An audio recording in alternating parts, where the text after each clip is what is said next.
So Okay.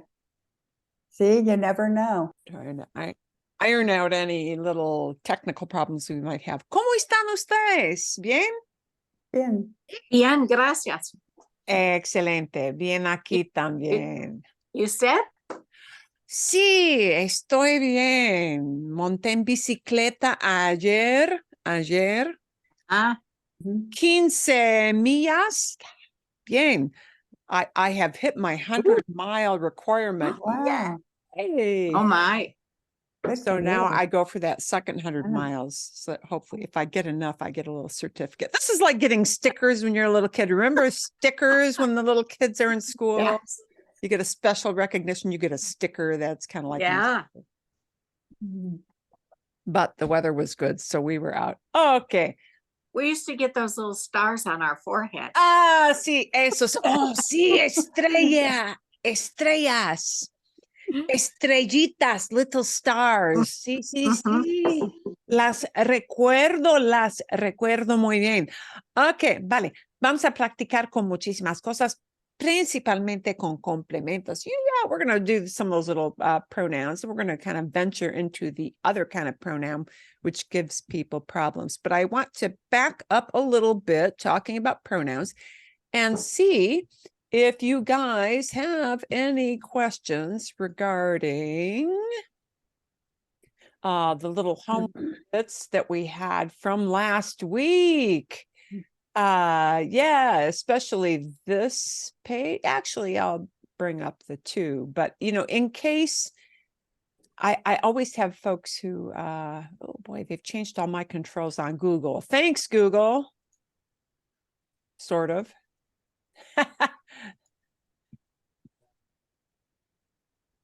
Bien. Okay. This gave you lots of, answers. You get a lot of immediate feedback. So in case you, didn't get a chance to check these out over the week, because it gets busier the closer we get to the holidays, but you don't want to say it in front of everybody. That's okay. You'll notice that all of these are set up as, the pronoun in front of the verb, the pronoun in front of the verb. Yeah, the pronoun in front of the verb. Yeah, all of these are verbs. So this is using the traditional format, not with a command that's affirmative, not with two verbs together, just the pronoun in front of the verb. So that's why our spaces are all in front of the verbs. So you're buying them. You and I are eating them. They are looking at it, meaning the menu. I'm inviting them, meaning people. So you get this reinforcement with, first of all, direct objects can be people. I'm inviting them. Or it can be items, physical things, right? Like they're looking at it, meaning a menu. So all of these reinforce that thing of putting it in front of the verb and just getting the direct object right. Okay. ¿Hay alguna pregunta? Any question about that little drill that you guys did during the week? No? Muy claro? Okay. Bien. So what I want to do is take this drill and show you how the exact same direct object pronouns, principally lo, la, los, las, how that would change if they become what we call an affirmative command, meaning you're telling somebody, do it. Yeah. So this verb compras, you are buying. If you make that a command, it is just plain old compra for a tu command. Yeah. Compra. And instead of saying you're buying it, which is a statement of fact, or you're buying them, los refrescos. Yeah. Instead of saying you're buying them, which is you're saying this is what is happening. If you say, hey, buy them, it becomes compralos. Yeah.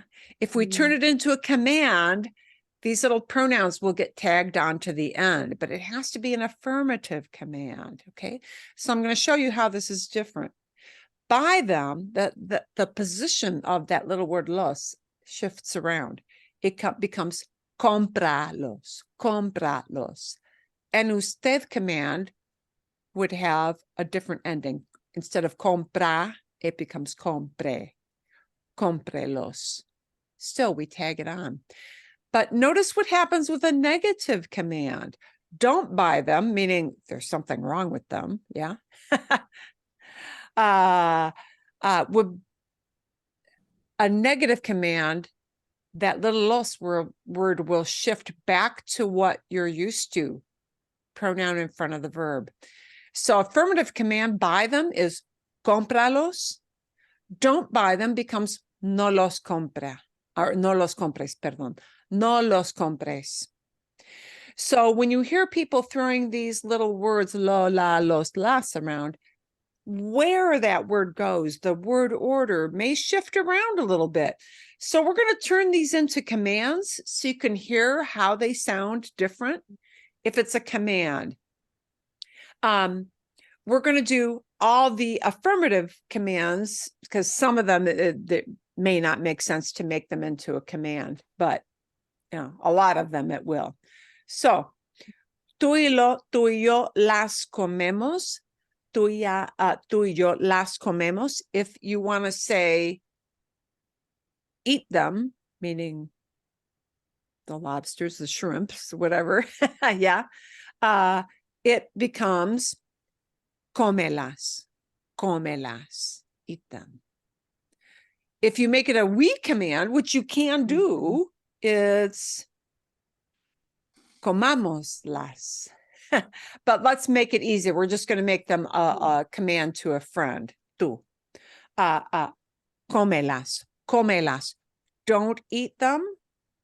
No las comes.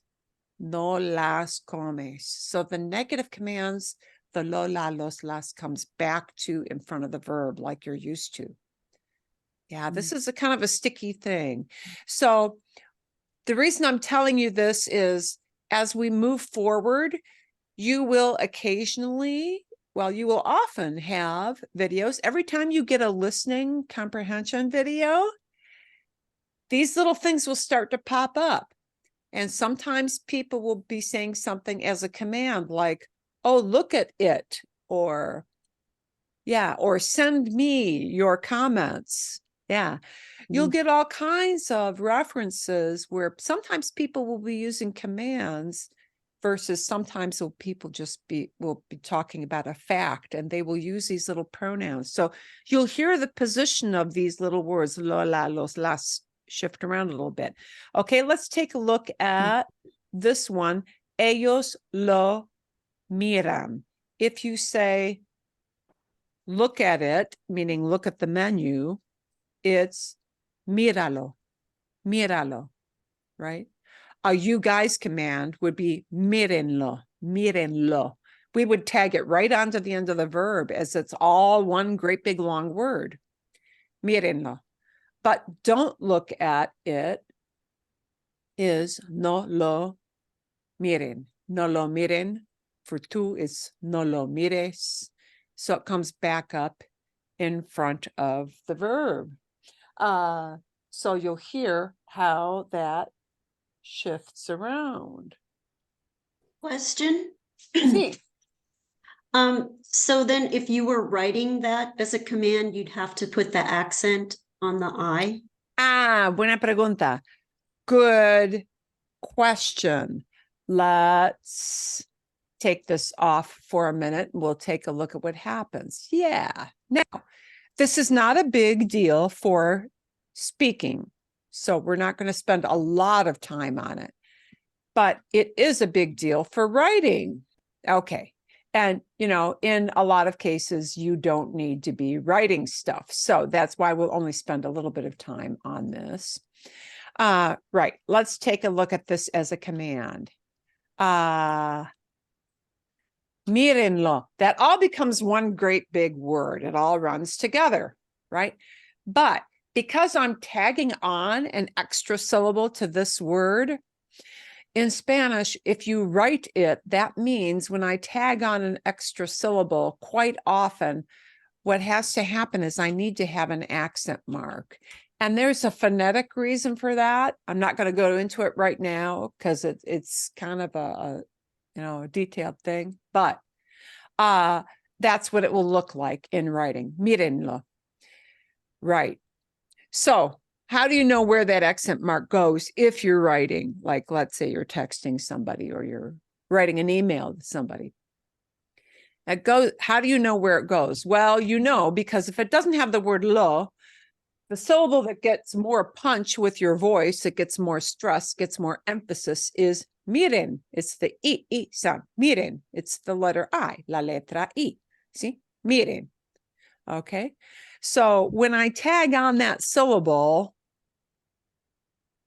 similarly, that miren, me, needs more stress. So you know that that is the vowel, that is the syllable that needs the accent mark. Okay. So where the stress would be without the lo, it needs to stay that way. So if you're doing writing, that's where the accent goes. I'll do one more example. Cómpralos.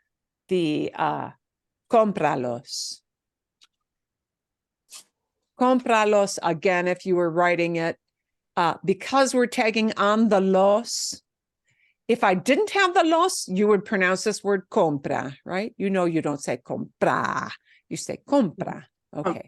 And that stress needs to stay that way. So when I tag on an extra syllable to show people the stress needs to stay where it originally is on that verb, yeah, is the o, cómpralos. And an accent mark needs to be written in. Now, when you're speaking, you don't, obviously accent marks don't come into the mix when you're speaking.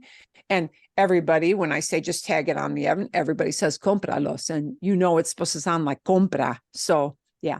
So that's only a factor when it's in writing. Okay. I won't go into the why, but I just want you to hear how it sounds. Okay.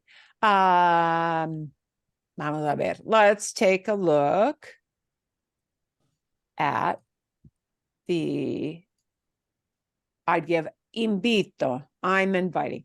If you say invite them, invite them to the party, right? And you make it a command, it becomes invítalos.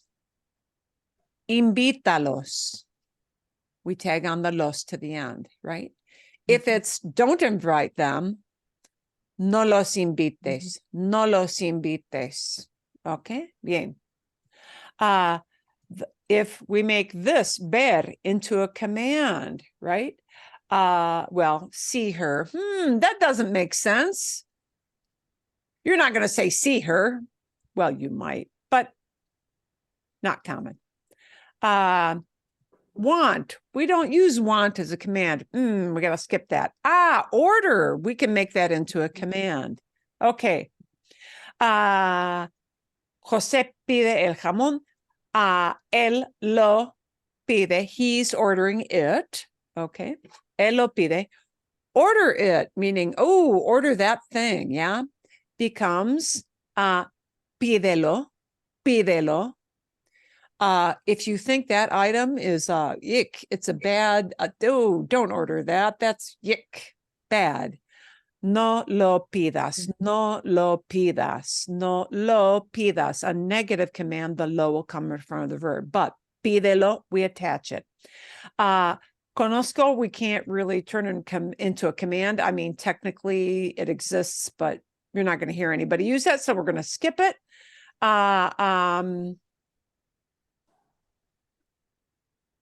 Esperar, we can turn into a command. Here, esperar means wait, yeah. Or expect. In this case, it really means more like expect. We're waiting for it. We're expecting it. Okay. And wait for it becomes espérala, espérala. Don't wait for it. No la esperes, no la esperes. So you hear the difference of how commands will be different. Eat, we already did. Traigo, this is an odd one. I'm going to use the usted command here because it sounds a lot like traigo. The usted command is traiga, traiga. And if you say bring it, tráigala, tráigala, we'll attach it right into the end. Don't bring it. I've got enough food. Don't bring it. No la traiga. No la traiga. No la traiga. Bien. Okay. And let's take a look at one more. Beber can be made into a command, right? You say to somebody, hey, drink this, drink it, right? And this is jugo de toronja, so we have to use lo. Bébelo, bébelo, drink it, bébelo, right?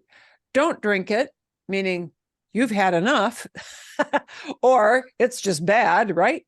No lo bebas, no lo bebas, bien? So you get a little feel for when you start to get videos, people may be saying things as a command so that you will know, if they're attaching it, they're telling somebody do something. Yeah, they're not stating it as a fact, but they're telling somebody to do something. Yeah.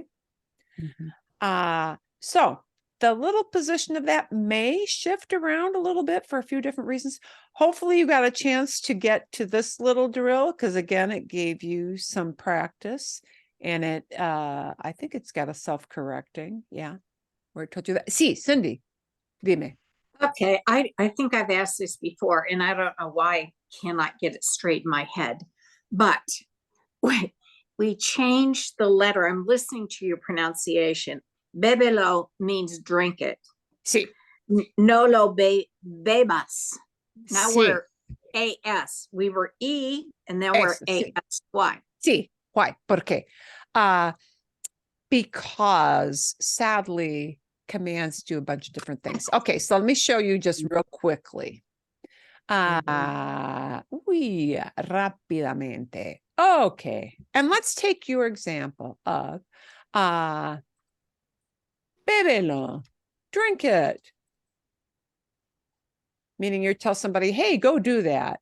But you know, if they've had too much to drink or it's an icky drink and you think it tastes lousy and you don't want them to do it, as a command, it becomes no lo bebas. And yes, that is different. This is an a sound and that is an a sound. Two commands are kind of complicated. Two commands are very easy if they're affirmative. If they're affirmative, you just use, you use the tu verb form without the s at the end. Okay, so normalmente, right, a statement of fact is tú bebes, tú bebes. And the tú command, if you're telling somebody drink up, it just gets rid of that s at the end. Yay! But tú commands are odd. Two commands are very odd, and that means an affirmative command for tú is easy, just get rid of the s, bebe, drink. But a negative command, the s comes back and you use an opposite vowel. Now, I can't tell you why that happens. 1,000 years of language use, I have no idea why, but that is what they do. Usted commands are a little more straightforward because they stay consistent. Two commands do one thing for affirmative, go do it, and a different thing for don't do it. I can't tell you why, but usted commands would be like this. Here is the command for usted because it matters in Spanish. Yeah. Beba. It gets that opposite vowel, right? So drink it would be for usted, the polite you. Bébalo, drink it. Yeah. And that beba stays consistent if it's negative. No lo beba. So usted commands, the verb itself doesn't change. it's beba if it's affirmative, it's beba if it's negative. Tu commands are odd, odd, odd. We keep it as bebe, but it changes to the S. Yeah, what a can of worms. Okay. So usted commands are always very, very consistent. The verb itself will be the same if it's do this, bébalo, and don't do it, it's still beba, right? Okay, no lo beba. But tu commands are odd. The verb changes if it's a negative tu command versus an affirmative. Which is more common? What is used more often? Buena pregunta. Good question. It very much depends on context, but I will say this. I think largely, the younger you are, the more and more people gravitate towards tu. Young. Let's define young. Yeah. 20, let's say even 30 and younger, definitely. People swing into tu mode very quickly, almost reflexively, almost immediately. Okay, very, very common. I would say once you get into an older crowd, 30 and above, there are people who start to get a little judgmental of, they don't like to be addressed as tu unless you actually do know them. Always, I think it's a safe rule of thumb. If you don't know the person at all, you're just talking to somebody in the street, I would say always use usted if you're 30 and over. Some people do kind of go by that etiquette rule that it's respectful to use usted with someone you are not acquainted with. But the younger you get, those rules kind of go out the window. So the 20-somethings would find it really odd, even if you don't know the person, to talk to somebody. You talk to everybody as tu because you're young. So the younger crowd will kind of ignore that usted thing. That usted thing will come on back. If you got a 20-something person talking to you as a person who's a retiree, they'll probably use usted with you to show respect because of your age. That makes us feel it. Yeah, that makes us feel it. Right. Darn. And some older people, actually, there was a very long video I showed to my more advanced classes. And it was an older lady speaking, and she said, nowadays people use tu with everybody. And I find that a little bit offensive because I feel that you need to show respect. So yeah, the safer thing when you're saying you to somebody is if you truly don't know the person, start with usted. And if the person talks back to you using tu, there's the key. It's a context thing. If the person talks back to you using tu mode instead of usted, that means I accept you as one of my people. And they're giving you permission to use tu with them. The minute somebody starts using tu mode to you, it is a signal that I consider it okay and acceptable for you to speak to me in a familiar way. People just give you that. And people will sometimes flat out, there's a verb for that. It's called tutear. It's an AR verb. Tutear means to speak to somebody using tu. And so if somebody says, podemos tutearnos, we can use tu with each other, they're flat out telling you, don't use usted with me. That's too formal. That happens in the Spanish-speaking world. It really does happen. Yeah. Okay. These are all social cues. Yeah. But it's good with somebody you don't know at all to use usted as an issue of being polite. Okay. Let's talk a little bit, and actually I probably should have shown this to you earlier, but Well, I think I didn't find the site earlier. Why do we even use these pronouns? This is a kind of a good thing to know. These pronouns of me, te, nos, and then lo, la, los, las. We use them because we have transitive verbs. You have not thought about a transitive verb since you were in 3rd grade, I guarantee you. Nobody's taught, I'm going to use a transitive verb. Nobody does that. Para que sepan, just so you guys know, transitive verbs are a thing, and it's good for you to just be aware they're out there. And what does that mean? What that means for the common person, because I don't really think about this much either, to be honest with you, is that some verbs take an object and some verbs just never will.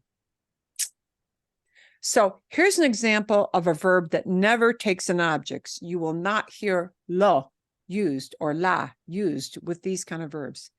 Ir. Ir is not transit. It does not take an object pronoun. Go does not have an object. You go to a place or you go with people, but those are prepositional phrases. Ir will not be used with lo, la, los, las. Salir, to go out, will not be used with lo, la, los, las. Yeah. Some verbs just don't use these object pronouns because they don't have objects. Okay. So let's look at common verbs that do take an object, meaning something receives that action. You know, with ir, go, there's not a person or a thing that receives the action of go. All right. So, and I'll send you this full list. It's really like a ridiculously long link. So when you see a link that's like 3 lines long, this is it. Tener often has an object because you have something. Yeah. Decir because you say something. Saber because you know something. Querer because you want something. Yeah. Deber when it means owe, like owe money. You owe a certain amount to somebody. Yeah. So deber it is transitive, meaning it'll often lend itself to using these little words lo, la, los, and las. Poner because you put something somewhere. Yeah. Llevar because you take something to, a different place. Yeah, you take something or you take somebody, you take your kids to school. Yeah. So this is a list. It's not all inclusive, but it's just a list that will kind of help illustrate for you the fact that some verbs are what we consider transitive, meaning you'll often hear a pronoun used with verbs like that. Bien? Vale. Okay. Let's get into, here's my little last bit where I say, ask a question. ¿Hay alguna pregunta? Is there any question about this? This used something a little bit different. Lo más importante, the most important thing. And this shows you one other little tweak. And this is mainly with the word lo. Lo más importante means the most important thing. Sometimes when we use lo, it is not referring to a masculine person, a male person.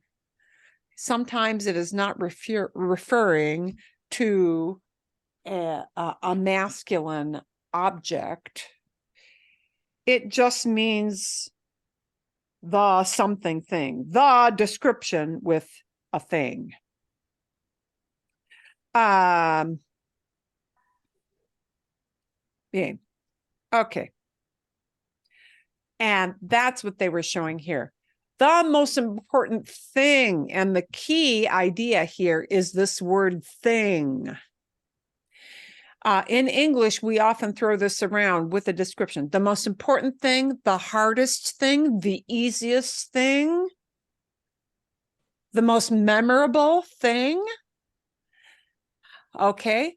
And when we include that, when we mean that idea of the description and thing, it'll just be lo. And in that case, lo is considered a neuter or neutral kind of word. So sometimes lo doesn't really refer to masculine. It refers to an abstract. An abstract. So sometimes when you hear people using the word lo, it will be referring to an action or that kind of blobby idea in English that we use the word thing for. Okay. ¿Hay alguna pregunta? Any question about anything they said in that video? Sí, bien, Lori. I have like 4 questions, and I wrote down the times where they happen in the video. Okay, magnifico. The one with the one woman who would said no lo sé, that was at 111. Ah, bien. Uy. Ser feliz. Oh, Yes, her. 111. No lo sé. Ah, there it is. Ah, no lo sé. I don't know. Literally, she's saying, I don't know it. Okay. Here again, lo is being used as an abstract. This particular verb, se or saber in the case the yo form is se. No lo sé. Very, very often in Spanish, this is a good thing to know as a chunk. Either lo sé or no lo sé, whether it's an affirmative type idea or a negative type idea. Saber is often used with the verb or with the pronoun lo. It is often used with lo almost all the time. It is more frequent to hear no lo sé or lo sé, yo lo sé. Saber just almost always uses that little word lo. I know it. Whereas in English, we'll just say, oh, I know. In Spanish, that little word lo is almost always included with that particular verb. Okay. It just does. Okay, un ejemplo, an example in conversation. La cena es a las 8. Dinner is at 8. You're planning a dinner, yeah? La cena es a las 8. Lo sé, I know. Lo sé, I know. Literally, I know it. Saber almost always uses that lo. And it's like, I'm going to tell you, like probably the only verb in the language where almost always people use it with lo. Yeah. You can use it without the lo, but people will just use it there. Okay. Okay. It's just that way kind of answer. Sorry about that. Okay. A ver. Another one. You said you had more than one. Okay. I do at 3:20, where the gentleman says la familia es la que está ahí. I wasn't quite sure with the la in there Okay. what was happening with Let's that. listen to the whole context. Familia, sacar a mi perro. ¿Y por qué crees que es tan importante la familia? And why do you think family is so important? Porque al final de cuentas puedes tener diversión, trabajo, dinero, un montón de cosas, pero si no tienes con quién compartirlo, es difícil. Did we hit it yet already? The lo or no? No. No. Oh, it's coming up soon. Difícil poder hacer algo con eso. Y claro, los amigos son súper importantes, pero al final del día la familia es la que está ahí, ¿no? There it is. Al final del día, la familia es la que está aquí. And wait a minute, this la isn't in front of a verb. What the heck is that doing there? Yeah, the la que, I imagine, is where you're like, wait a minute, my brain is doing a flippy flop there. Yeah. And the way they translate it at the bottom says, at the end of the day, it's the family that's there. Es la familia la que está aquí. Okay.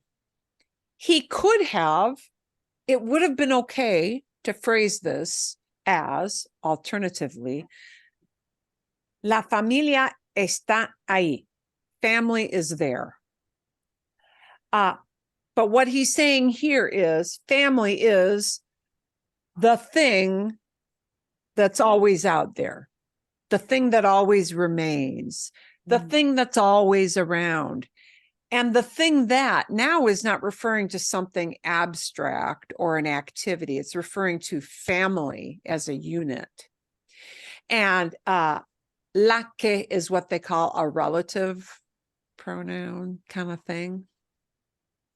Family is the thing that's always there, the thing that's always present.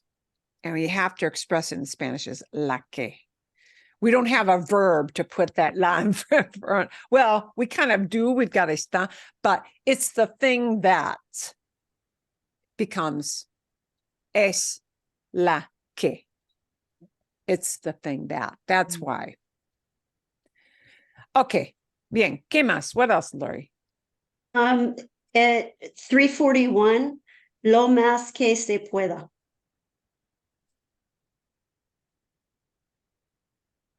¿Y qué te gusta hacer con tu familia o con tus amigos? Con mi familia, pues convivir lo más que se pueda.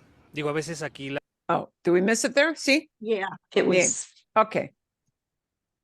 Con tu familia o And what do you like to do with your family or friends? con tus amigos. Con mi familia, pues convivir lo más que se pueda. Con mi familia, pues convivir lo más que se pueda. Lo más. Lo más is what hangs together. Convivir is live with, literally, coexist with, spend time with. Okay? That's convivir. Spending as much time as one can. Convivir lo más que se pueda. Lo más is the most that, as much as. And here it's lo más. Yeah, you see how that word lo gets thrown around? And lo más here, lo más, convivir lo más, spending the most time is what that means. Convivir lo más means spending as much time, being together as much as. Lo más que, it's like, it's a quantity thing in relation to time. Convivir lo más que se pueda means as much as you can. Y lo más, lo is being used in that neuter or neutral kind of sense. When we talk about spending time, that's talking about an activity that has no gender. So when we talk about activities, we have to use lo as a non-gender related neutral kind of word. So lo does come up a bunch of times when it's not really referring to a thing like read it, meaning the menu. Yeah. See? Bien. Okay. Sí, Cindy. I have a question. Yes. Sí, sí. I'm just looking at his response and it says, I like to spend as much time together as possible. Where's the I like? He didn't even mention it because she said in the question, what do you like to do like with your family or your friends? And he just dropped the like. When you see these little translations in the Easy Spanish videos, they'll show little translations in English below the Spanish, which is really super helpful, but usually you have to pause it. You have to hit the pause button to kind of read them and have your brain process them both. And this is what comes into play because we cannot translate word for word. When you have a question and an answer, the person in the answer may just not use the verb. Like in English, I say, what do you like to do with your family? And you say, spend as much time as I can. And you don't say, I like spending as much. You dropped in English the idea of I like. And that's what he did. He just did it in Spanish. But in the translation, yeah, that kind of gets lost a little bit, that the fact that you don't really need the like in the answer. Mhm. That may Mhm. happen because often we answer in fragments, Mhm. or we just pick up and that's what happens there. See? Buena pregunta. Good questions you've got here. Okay. Algo más? Anything else from this? My last question, it has to do with the use of mismo, like speaking of yourself, oneself, myself. They used it like 5 different times in the I video. bet they did. Do you have a marker for me to look up? There was 131, 139. Okay.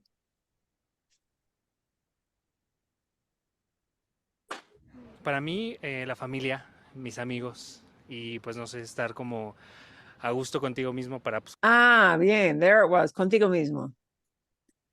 Sí. Mismo means same. y, la familia, mis amigos y pues no sé. Okay.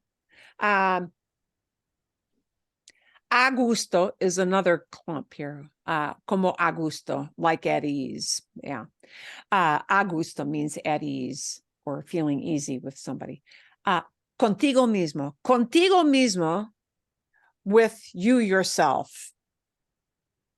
Mismo means the same, but often it'll mean oneself. And sometimes you hear it as con sí mismo, with oneself. Con sí mismo. Here it happens to be contigo mismo because of the way it's a prepositional phrase. Yeah. And the one woman used it con uno mismo. Con uno, Meaning like- with oneself. Con uno mismo, with one's self. Meaning talking about anybody, not a specific person. Con uno mismo, sí, with one's self. Yeah, that English word oneself. Yeah, But you mismo said kind of. con sí mismo is Con with- sí mismo with oneself also. Yeah, it kind of depends on the phrasing of it. Yeah, but mismo, you look it up and the first definition you see is same. Yeah, and you think, oh, good, that's an easy word. But sometimes that gets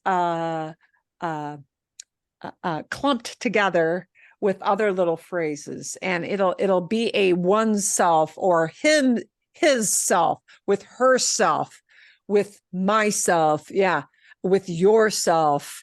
It'll often be used in those kinds of contexts. So mismo is a word that can, how you combine it with other words can shift into definitely different meanings. Okay, vale. Perfecto.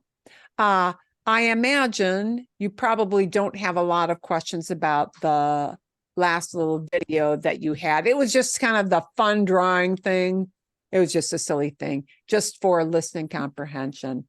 And you hear them chit chat. But the reason these are good is you hear people chit chatting back and forth and using fragmented answers back and forth, maybe not full sentences, but reactions. When people respond to each other, they may react in like partial sentences, not full sentences. So these are always helpful for you to hear how people have a normal interchange with each other. And they were just playing a little drawing game with each other there. See? Game?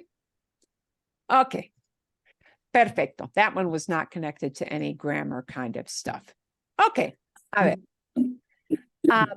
Let's morph into one other thing. And I did send you the video to watch about indirect objects. Did I not? See, I did. Indirect. Okay. Indirect objects and direct objects. Why does that? Okay, that's going to come into play. And I'm going to show you a little bit here what we're going to talk about and maybe practice.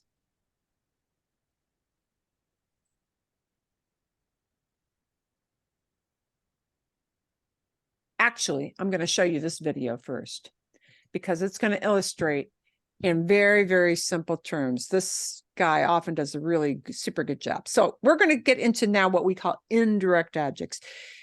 Indirect objects means I've got two objects coming into play, often, not always, but often. Okay. What it often means is you're saying something to somebody, you're giving something to somebody. Why do we have direct objects and indirect objects, and who the heck cares? Okay, because besides the little words lo, la, los, and las, you will often, frequently, almost all the time, hear yet another little object pronoun come into play. And actually, it's going to be two words. You're often going to hear a le or a les, not lo, la, but le, L-E, le. Le is also a pronoun. It's okay, yeah, because it's short, le. It's a pronoun and it's an object pronoun, but it is indirect. Okay. Indirect means is using the term to define the term is a bad habit. Somebody is receiving the action indirectly. Okay. I know. We don't want to use the term to define itself, but this little video will show you why this comes up. Besides lo, la, los, las, you will also hear the word le or the word les, plural, come up quite a lot. And here is an example of why and what happens. And this one I did not send to you in the email link, but we're going to listen. With a regalo. And what do you usually do with a regalo? Well, you give a gift. So let's use the verb dar, and let's stick with the present tense and write a sentence. So he's going to show you verbs where you frequently will hear a le or a les come up. Not all verbs will use it. Certain ones will use it. Dar is the first and most obvious one. Dar un regalo. You're giving a gift. What are you giving? A gift. Gift. The gift is a direct object. It's a thing that you're giving. But somebody gets that gift. And the somebody who gets that gift is what we call the indirect object. Meaning, I am not picking up a human being and giving them away. Unless you're a father at a daughter's wedding. You don't give away people, but you give a thing to a person. And that person is what we call the indirect object.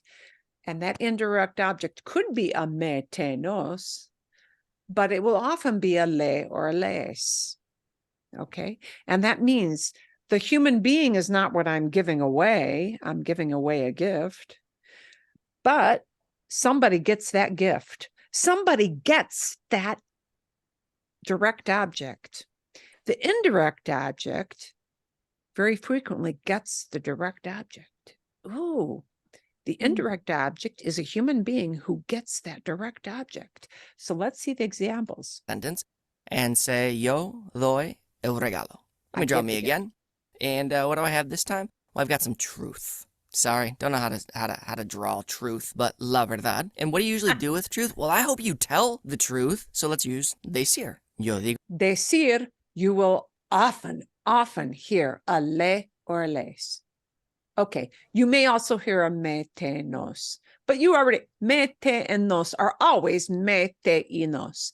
Me, te, nos, it doesn't matter if it's direct or indirect, it's always me, te, nos. So don't have to even think about that. But le and les, they can be a little bit tricky. You may hear le or les often, a lot, used with that verb decir. Digo la verdad. I tell the truth. Okay, these are both two good sentences, but what do you usually do with a regalo? Well, with a regalo, you generally give it to someone. So let's add to that sentence, and we're going to say, yo doy el regalo a Shakira. And you would think, good, that sentence is absolutely right. And unfortunately, Spanish is worried. Spanish is worried that that gift is not going to get to Shakira. And so they're going to require us to put an extra word in there. Actually, they want us to use an indirect object pronoun. Me, te, le, nos, os, les. And if we wanted to translate these to English, we could say something like to me, to you, to him, to her, to usted, to it, to us, to y'all, to ellos, to them, to y'all. Okay. Here's the little trick. When do I use lo, la, los, las versus le and les? In English, if you can phrase it as I'm doing this to somebody with the specific word to, I'm doing this to him or for him, to her or for her.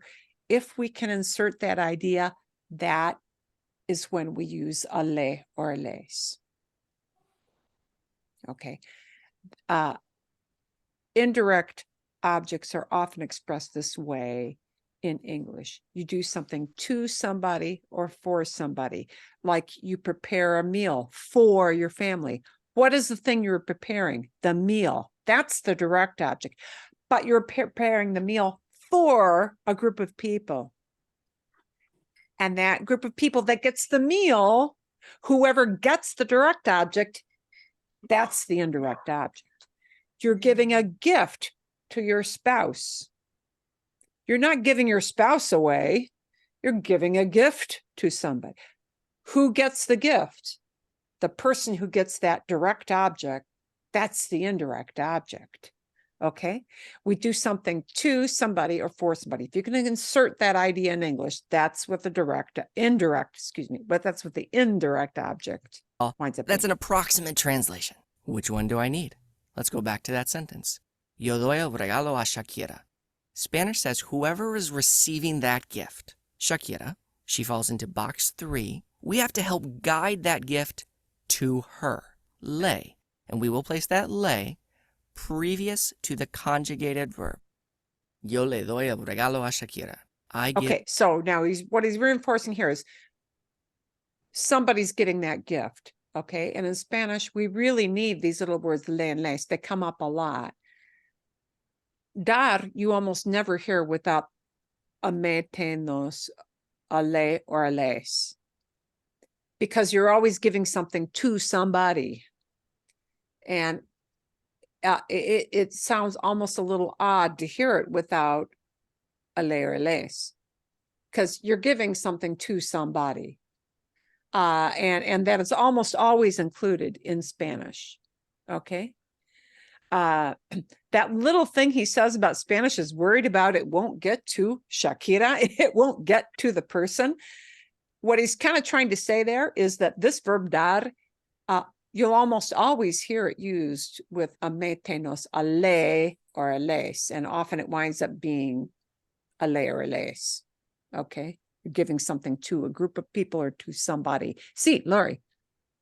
Do you always have to put like Shakira, a nadie, like when you use lay or lace, do you always also have to put that? Do you, besides using the le or les, also Right. include a phrase that names the person?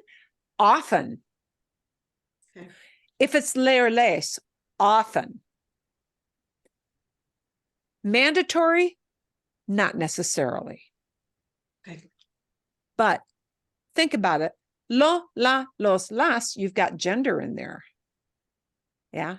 So you automatically know, like if it's a person, if it's a guy, a group of guys. With le and les, we have no gender. Le can mean to him, to her, to you, formal you, the usted you.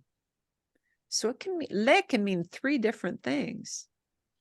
A male person, a female person, a you, which I don't know which gender, yeah, because it depends on who the you is.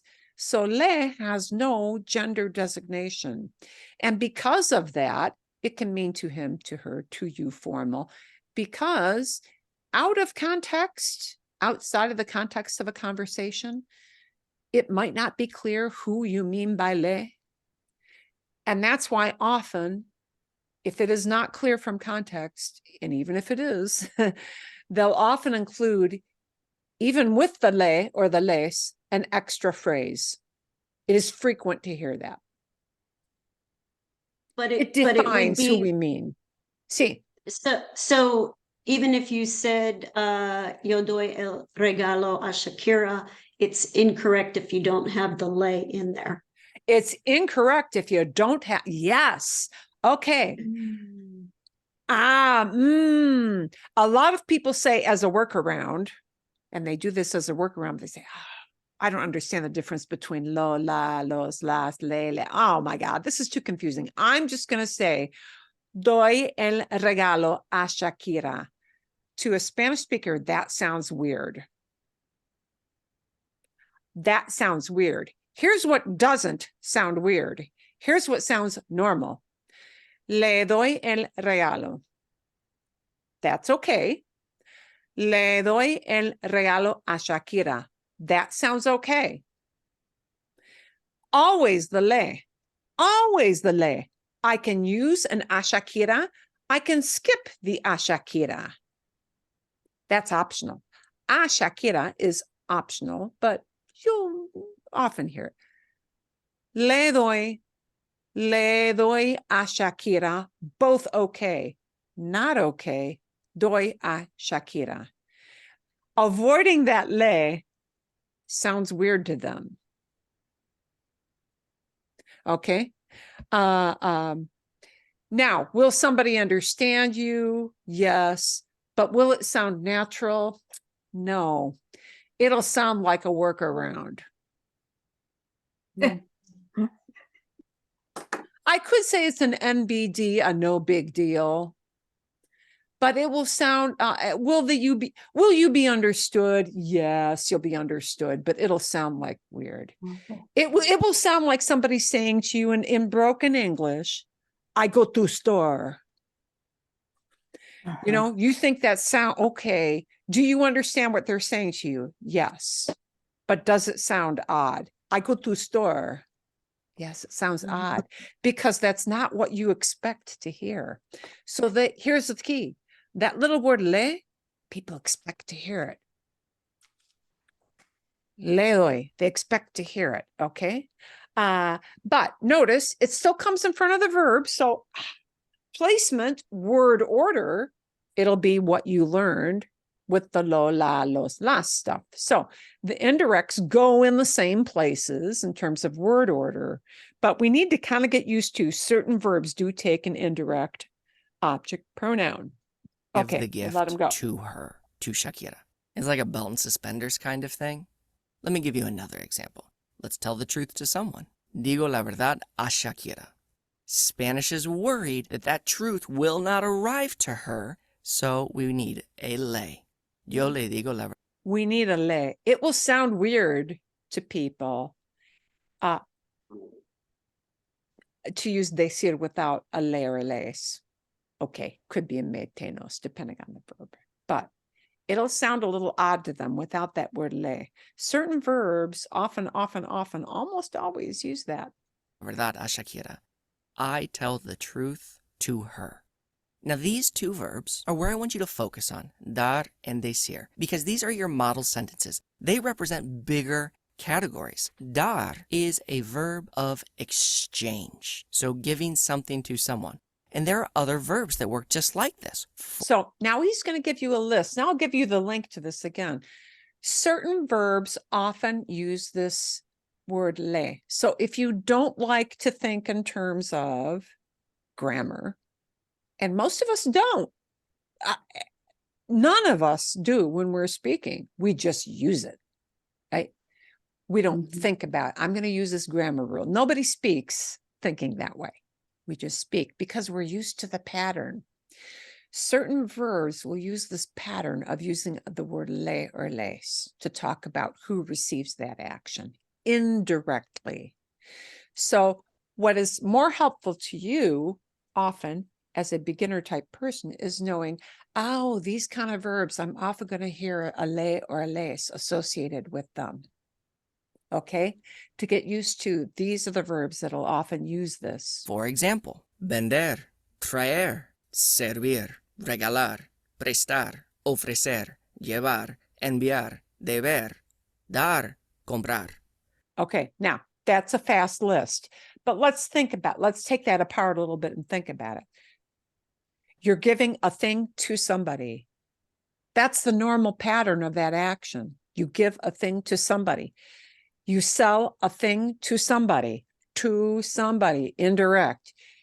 You bring an object to somebody. You serve a dish to somebody. You give a gift. And we have a special verb in Spanish, which means specifically give a gift. And that's taking regalo, the noun, and we turn it into a verb, regalar. Regalar means to give a gift. It's a verb that Spanish people like to use. Mexican people like to use. Latin American people like to use. Regalar means you're offering a gift, okay? Regalar, you offer that gift to somebody. Prestar, you loan something to somebody. This verb prestar is used instead of our word borrow. Here's an important thing to know. You got to use a pen and you don't have a pen on you. That's the verb people are going to use. Yeah. Prestar, we use they don't really have a word for borrow. In Spanish, you loan something out to somebody. Yeah. Bien. Okay. Por ejemplo, I'll give you an example of that. Me prestas la pluma. Me prestas esa pluma. Will you loan that pen to me? We would say, well, can I borrow your pen? And it becomes, will you loan this out to me? That's what people use for borrow. Para que sepas, so you know. But it takes a metenos or a le or a les, because you loan something out to somebody, meaning they borrow it from you. Okay, ofrecer, you offer something to somebody. Llevar sometimes, but that one's can be a direct object too. So llevar kind of put that in a different category. Enviar, you send something to somebody, whether it's a physical object or an email or a message or a text. Yeah. People use this a lot. Okay. Le envío la información por texto. I'll send him the information by a text. Le envío el texto ahora. I'll send him the text now. Okay. Enviar, often you send an object to somebody. Deber, you owe money to somebody. Dar, you give something to somebody. Comprar, oh, you buy something for somebody. Okay? I'm not buying the human being. I'm buying an object, a thing, for somebody. These are verbs you'll often hear a metenos or a le or a les to talk about who you do that for. Okay. Let's look at an example with another verb, maybe ofrecer, to offer. And Shakira and I are talking, and all of a sudden, I think I hear something, and so I clarify, and I say, me ofreciste? Did you offer the Mini Cooper to me? Right? So we're clarifying. Because Shakira's worth a lot of money, which she's busy paying out millions to the Spanish government for taxes she didn't pay. She has a lot of money anyway. Okay. And he likes to talk about Mini Coopers. He likes Mini Coopers. And the ofreciste is just a past, so don't worry about it. You know that ofrecer comes from, ofreciste comes from ofrecer. So he's just using it in the past. So, you know, it doesn't mean it matter if it's past or present. So we can't just say, did you offer? Because who would she be offering it to? So to clarify, so that we don't lose the information, did you offer the Mini Cooper to me? And she could say, yes, I offered, ofrecí el Mini Cooper. And I'm just, what, like to who? Come on, help me. Well, that's why we need that te to clarify, right? To help give us that direction. Sí, yo te ofrecí el Mini Cooper. Now, so notice with me, te, and nos, they will often drop the a phrase because es obvio. It's super obvious who you mean by me, te, and nos. there's no ambiguity. There's no confusion. Mete and nos are always specific people. You may not hear an phrase, but if you do, that just means they're being emphatic.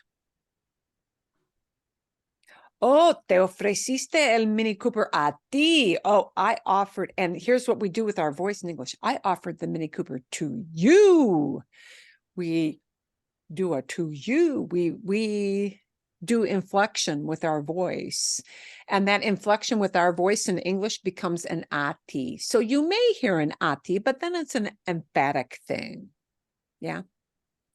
But the te has to be there for the sentence to, to the person you're speaking to make it make sense of it, to make it roll and flow easily in a pattern they recognize. I offered the Mini Cooper to you. Let's go back down here to the verb decir, which is a verb of communication. And there are other verbs that work just like this one. Contar. So now he's going to show you verbs of communication.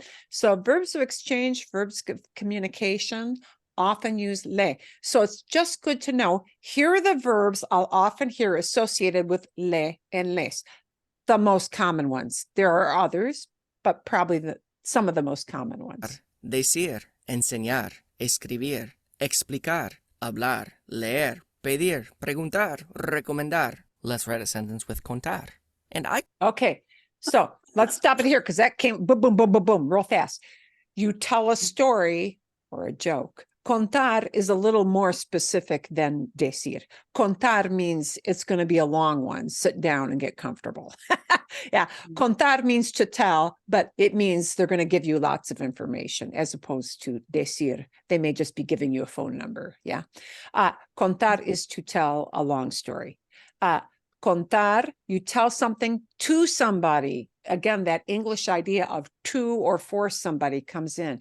You say something to somebody. You teach a thing, a concept to somebody. You write a letter, an email, a text to somebody. You explain a concept to somebody. Yeah. You speak to somebody. And there, we don't speak, well, you could say I speak Spanish to him. Okay. But usually just you talk to somebody. You read a book, a magazine article, something to somebody. You ask for some kind of item. You order this item and you order it for somebody. Or you ask for information from somebody, you ask directions from this person. Yeah. See, preguntar, to ask a question of somebody. Recomendar, to recommend something to somebody. When you're at a restaurant, let's look at this verb recomendar, because this you will hear in typical restaurant exchange a lot. So here's a verb you'll hear a lot as a tourist. The waiter will come up quite often and, you may ask him, ¿Qué me recomienda? ¿Qué me recomienda? What do you recommend to me? Meaning you want to know what the specialty of the house is, yeah? Which dishes you think are especially good? ¿Qué me recomienda? ¿Qué me recomienda? What do you recommend to me? They're recommending the lobster, the shrimp, the steak, they're recommending a thing to me. ¿Qué me recomienda? That's an indirect, but that's with a me. But now the waiter is talking back to you, and it's a nice restaurant. It's an elegant restaurant. So he doesn't want to use tú with you. He doesn't want to tutear because he wants to be polite and he wants a nice big tip. So he will say, le recomiendo, le recomiendo, le recomiendo, le recomiendo el pollo. I recommend the chicken to you. Le recomiendo. The thing he's recommending is el pollo. That's the direct object. Le recomiendo, here it's the formal you pronoun because he's a waiter and he doesn't want to be too familiar with you.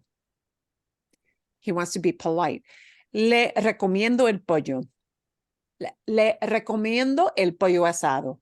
I recommend the roast chicken. And he probably won't say a usted because he's looking you in the eyeball. You know he means you because he's looking at you and he's talking to you. See? Le recomiendo. So a typical exchange, you'll hear this le, but it would not be typical for the waiter to just say to you, recomiendo el pollo asado. That would not be typical. Because he's recommending to you.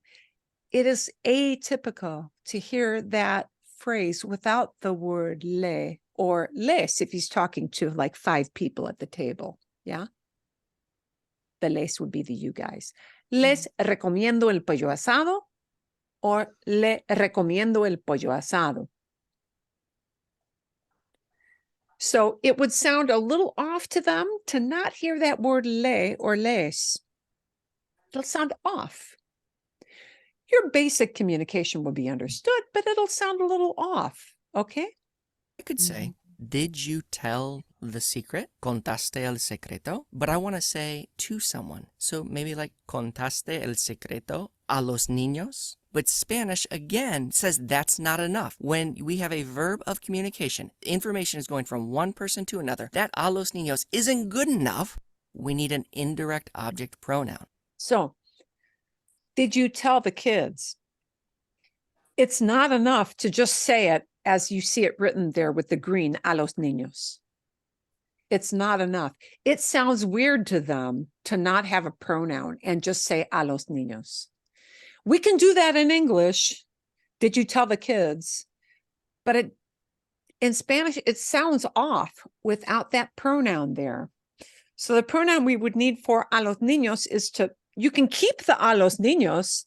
It's kind of overkill. It's redundant, but it's okay to keep that. But without the les there, it will sound a little odd. Which one do we need of the me, te, le, nos, os, les? Whoever is receiving the information. Whoever is receiving the information. In a verb of communication, whoever is receiving that information becomes the me, te, nos, or le, or les. And it'll often be le or les because we're talking about somebody or a group of people as opposed to, just me or you. Les. Les contaste el secreto a los niños? Did you tell the secret to them? You could say, no, no les conté el secreto. No les conté el secreto.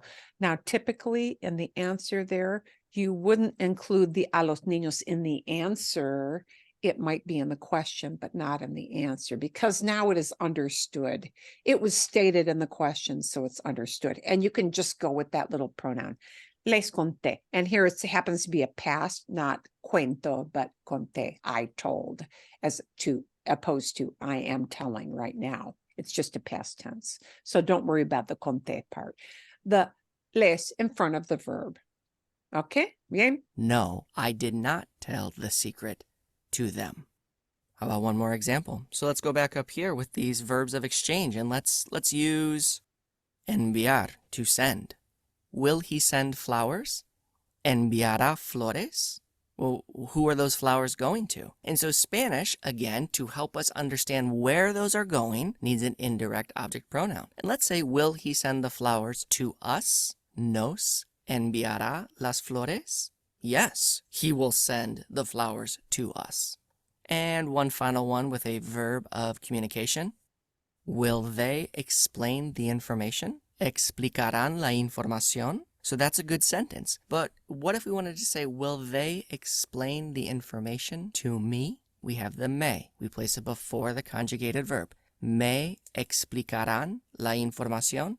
And they would say, yes, of course they will. Sí, te explicarán la información. So don't get don't worry about that. That's a future tense verb. You don't have to know how to use that, but notice whether it's future, present, or past, no matter what time we're indicating with that verb, that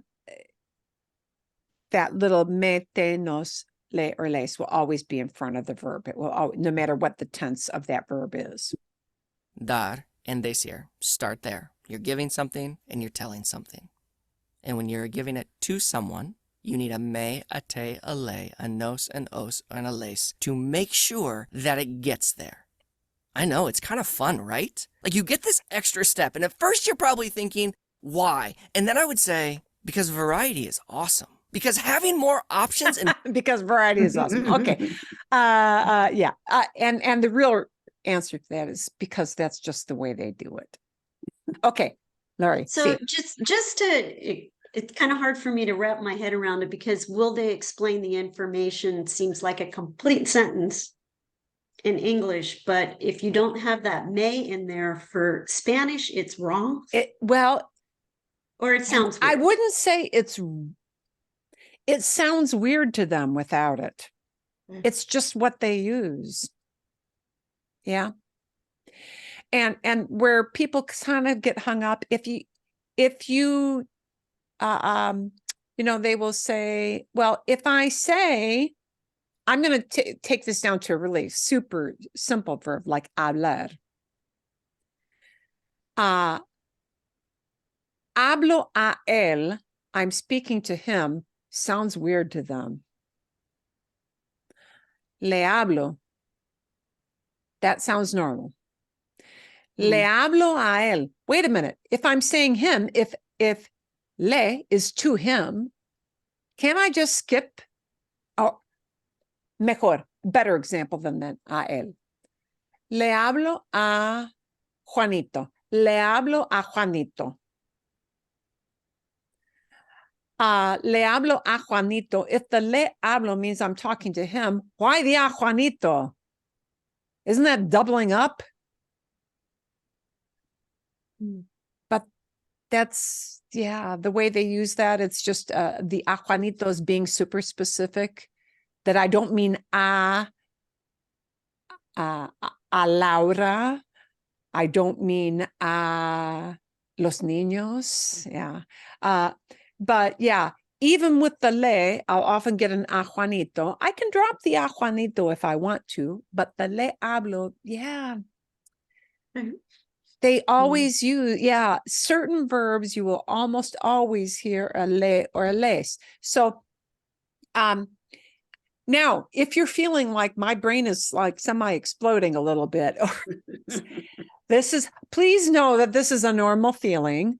So what's our takeaway? Our takeaway with this, and I'm going to try to find a good website. I haven't quite decided which one. I'm going to find a good website that will like help you practice that a little bit on your own this week. The point of this is you will feel uncomfortable with this for a while. And congratulations, you're a normal person. But you're going to hear it a lot. You're going to hear it like that waiter thing. Le recomiendo, ¿sí? El pollo asado. It's going to pop up. It is very, very hard to avoid this word le. Yeah. And notice it's going to pop up too with those commands like tell me becomes dime or dígame. Yeah. Or, hey, tell him. Tell him. How often do we say, well, tell him? See? Dígale. Tell him.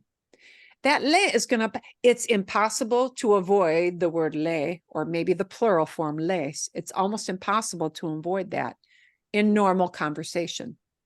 It will pop up. And then your poor brain is going, what's this word le?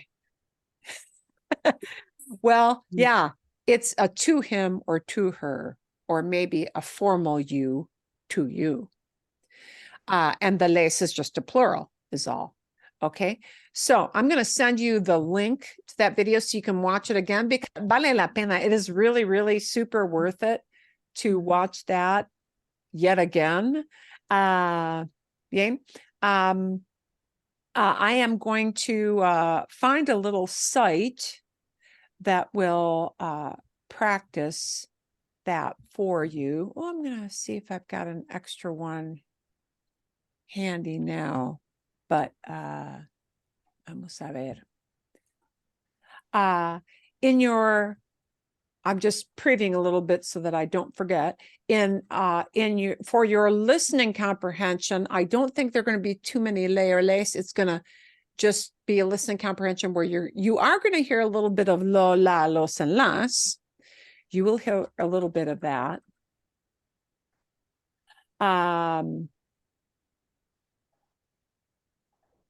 Whoop.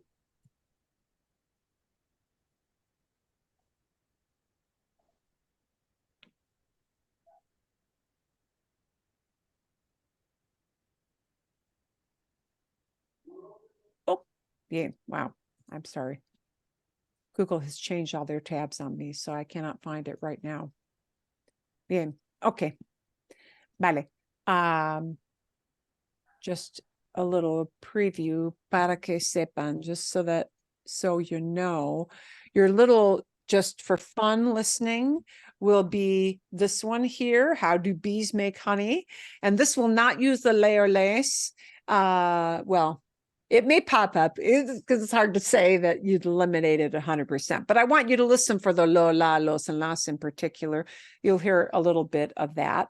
I don't think, because she keeps this as a very elemental level, I don't think I'm going to send you any like definition slide set for words, because I think they're going to be pretty obvious from what she uses. The only odd word she may use, she will use the word for drone. And you'll know it when you hear it, because she'll, in very elementary way, step through that in a very, very simple way. Okay. So, okay. Vale. We're going to talk about these leerles. Here's what I want to show you kind of in parting.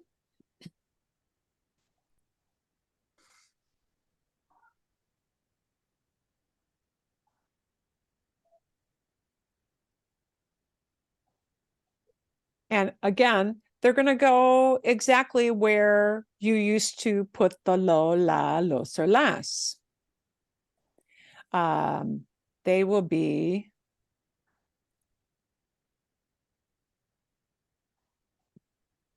okay.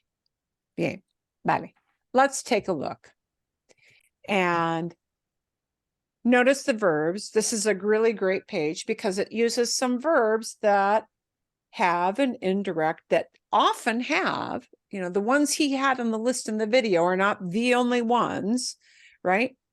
But lots of different verbs may lend themselves to, may use an indirect object, because you rent something, right, out to somebody or for somebody. You give something to somebody. Decir, okay, you've heard that one. Enseñar, you've heard that one.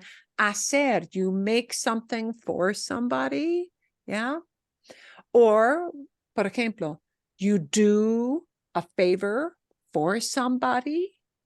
Yeah. Leer, to read, you've had that one. Mandar is an option. People use mandar or enviar to say send. They're two verbs. They're just synonyms. They mean the same thing, but people use one or the other. It doesn't matter. Pedir, prestar, repetir, you repeat information to somebody. Yeah. Servir and traer, you already had. Okay.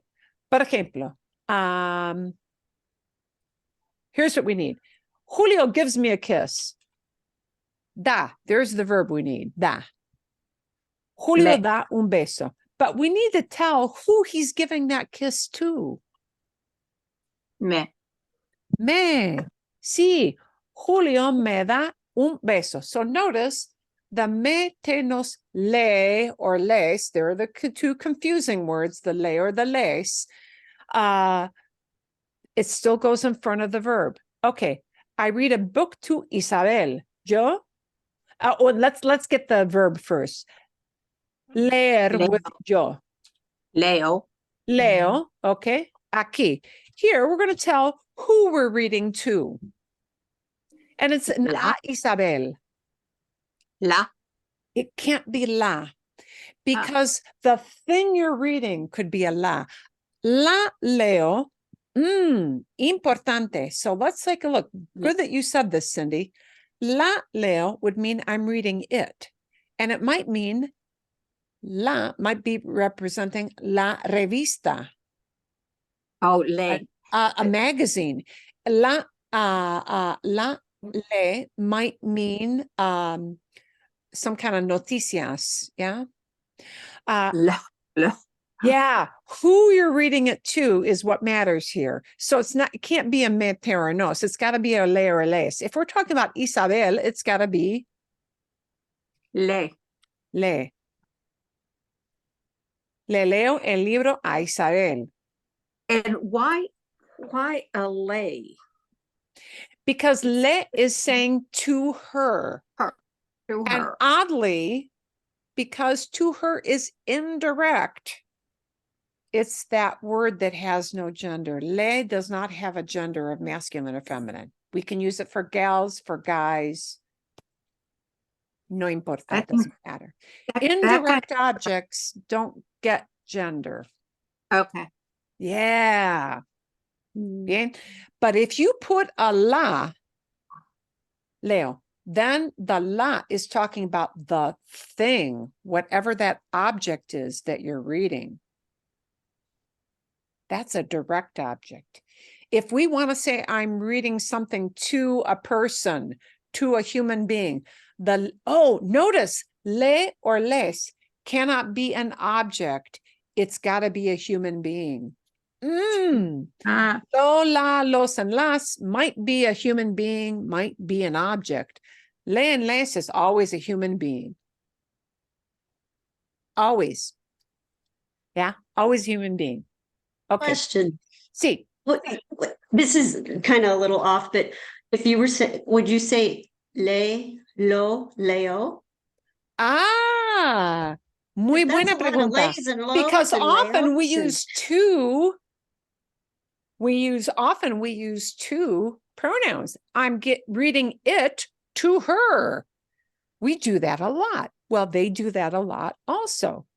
But sadly, in Spanish, I can't do le and lo together. And here's how you remember that. In Spanish, you can't le lo. In Spanish, you can't le lo. So, me lo is good. It works. Me lo, read it to me. Te lo is good. Read it to you. Te lo works. Nos lo, read it to us. That works. Le lo, you can't do it. Le turns into se. Okay. So we're not going to use that yet. Okay. That your brain now, not only did it explode, it exploded to Mars. So, okay, here's what we're going to say. Le sometimes changes if I use two pronouns together. We won't go there yet. Okay, but here's what I want to tell you. It is super, super common in a lot of these videos. You're going to hear people using le where it works. So it won't be all over all the time, but it will happen, right? So that you just recognize the le. We're only going to use the le by itself. Yes, but okay, bien. Alejandro brings them balloons. Alejandro with traer becomes trae. We know that verb. But he brings it to a group of people, to them. And the to them has to be what little word? Les. Les. Could you say in English, Alejandro brings balloons to them? Yes, you could. That means the to them is an indirect object, right? He's not bringing people. He's bringing globos, balloons. That's the thing he's bringing, but he's bringing them for somebody's getting the globos. Yeah. The les represents the group of people getting the thing we call globos, balloons. Yeah. The indirect object always gets the direct object. The indirect object gets the direct object. Okay. So, les trae is to them, or sometimes we express it just in English as them. Okay. I loan you my shirt, and loan is that verb prestar. And we in English more frequently use borrow. We don't use loan as much unless we're talking about money. Yeah. When we talk about loan, we usually think money, but in Spanish, they will use prestar, that verb loan. We would probably say borrow. Okay. I will loan it to you. So prestar for yo becomes presto. Okay. Now, familiar you, I'll loan it out to you becomes, and they want the familiar here. Okay. Te, okay? Te. Do know that if you're talking in a formal setting to somebody, like let's say you borrow a pen from the person at the bank. Yeah. The bank teller is likely to look at you by your age and say, I will be respectful. And he won't say, te presto. He'll say the formal you, which now cannot be te, it becomes Le. le. Yeah. So depending on if the you is familiar, it's te presto. If the you is formal, it's le presto. So that you know, if he's talking to a group of you guys, it's les presto, right? So it depends on who the you is. Okay. Vale. Bien. Bien. And look at that long line. You've got a whole bunch more to use. So I'm going to send that to you. So the emphasis here is that you have to look up at the top for the verb that you need. Yeah. You got to look up. So they give you a word bank for the verbs that you need. And we did a bunch of these, but you can redo those because you won't remember them. But, you know, if you do this 3 days from now, you're not going to remember every example, but it's going to show you. And all of these are presented in the context of pronoun in front of the verb, but you're going to have a mixture of metenos and le and les. Bien? Okay. Vale.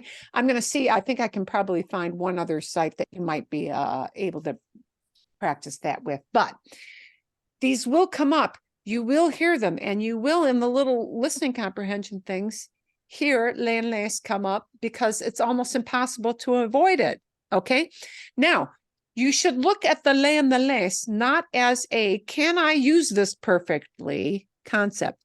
You should look at it as, I'm going to hear this come up concept. And understanding that they're talking about doing something for somebody. That's what the le or the les will mean. That we're signaling, we're doing something for somebody. Okay, bien? Yeah. Vale? But your listening will be just sit back, easy, listen, kind of fun, for fun, not too grammar driven. But I do want you to notice the direct objects that she will use in that video. Okay, bien. Vale. 2 reminders. Our meetup is this week. Yeah, our meetup is this week, Thursday, noon. The 5 guys, if you need the address again, email me. And if you can't come, I totally understand. Everybody's busy this time of year, but if you can come, love to see you. And registration is still ongoing for winter, starting, I think like January 8th, January 7th, something like that. Okay, todo bien, all good? Yeah, Marilyn, I have Okay. a question. Do we Sí, have sí. a break in this area? There is a break. Okay, yeah, this is a good thing to break up before we leave. Winter session ends for you guys December 11th. Okay. December 11th. So next week, Monday, is our last I think they do this because they know people are too busy with the holidays. They don't Mhm. want to get too Okay. close to the holidays. So next week will be our last class session for the winter session. And then there is a break and there'll be a full it might even be 3 weeks. I'm not quite sure. Okay. I think it might be a 3-week break this time because Alright. of the holidays and New Year. And Okay. then we'll be back. Sí. Okay. Gracias. Okay. All right. Vale, muy bien.